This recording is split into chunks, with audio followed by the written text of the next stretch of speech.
Devant ces bandits, associations de malfaiteurs cités dans plusieurs affaires louches et présentées ce samedi 22 septembre 2022 au ministère provincial de l'Intérieur, Éric Mouta était ferme et catégorique. Le gouvernement Kiaboula n'est fait et ne fera aucun compromis avec le mal. Il y a des bandits qui ont été même en prison.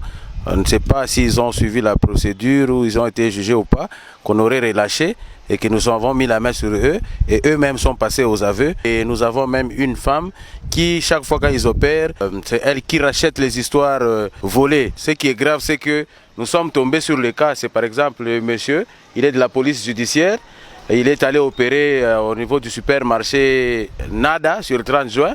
Et le jour même qu'il avait enlevé les expatriés indiens, il avait pris 25 000 $.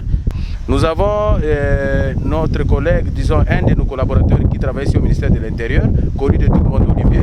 C'est lui qui est expert. Chaque fois que nous menons des enquêtes, c'est lui qui est expert à désorienter les enquêtes. Donc il était en complicité avec les bandits et les bandits main armés. Alors nous sommes tombés sur lui. La population katangaise ne sait pas dormir parce que nous avons déjà qui sont dans le service et qui sont aussi dans le banditisme.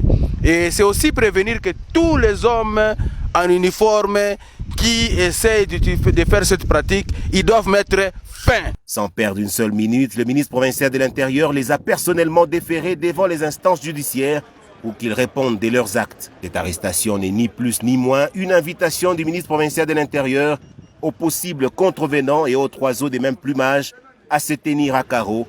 Le gouvernement provincial, par le biais de son ministère provincial de l'Intérieur, est plus que déterminé à mettre hors d'état de nuire ces bandits et brigands de Lubumbashi et de toute la province du Haut-Katanga.